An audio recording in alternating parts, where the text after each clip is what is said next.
क्या आपने कभी सोचा है कि कुछ लोग बिना ज्यादा कोशिश किए ही धन, प्रेम, अवसर और सफलता सब अपनी ओर खींच लेते हैं, जैसे मानो पूरा ब्रह्मांड उनके पक्ष में काम कर रहा हो? क्या यह सिर्फ आकर्षण का नियम है या इसके पीछे कोई और अदृश्य शक्ति छुपी हुई है? आज हम बात करेंगे उस शक्ति की जिसे योगी और साधक त्रिपुरा सुंदरी कहते हैं। वही देवी जो साधक को ऐसा चुंबक बना देती है कि दुनिया की हर चाहत, हर अवसर, हर सुख संपत्ति स्वयं उसकी ओर खींचकर आने लगती है। क्या आपने कभी सोचा है कि कुछ लोग बिना किसी विशेष प्रयास के धन को, प्रेम को, अवसरों को और सफलता को अपनी ओर खींच लेते हैं? क्या यह केवल आकर्षण का नियम है या इसके पीछे कोई और भी रहस्यमयी शक्ति छुपी है?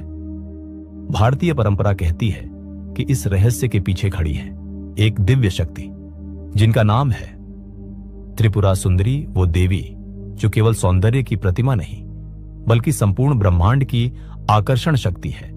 वो शक्ति जिसके पास सृष्टि को खींच लेने की सामर्थ्य है और साधक यदि उन्हें साध ले तो वह स्वयं ब्रह्मांड का चुंबक बन जाता है। त्रिपुरा सुंदरी को हम श्री विद्या की अधिष्ठात्री मानते हैं।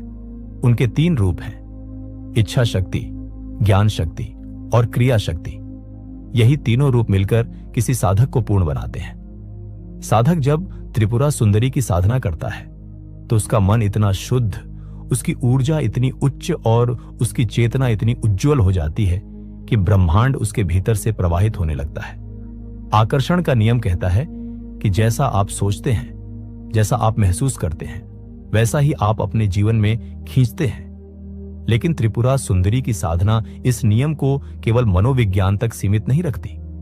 यह साधना आपके भीतर की ऊर्जा को इतनी शक्तिशाली बना देती है कि केवल विचार ही नहीं बल्कि आपकी उपस्थिति भी परिस्थितियों को बदलने लगती है। कहते हैं साधक का चेहरा तेजस्वी हो जाता है, उसके शब्दों में ऐसा कंपन आ जाता है कि लोग स्वतः उसकी ओर खींच जाते हैं। धन के अवसर, सही लोग, सही समय सब उसकी राह में स्वयं प्रकट होते हैं क्योंकि उसके भीतर त्रिपुरा सुंदरी की अनंत ऊर्जा प्रवाहित होती है। त्रिपुरा सुंदरी हमें यह सिखाती है कि आकर्षण केवल बाहरी चीजों का नहीं है।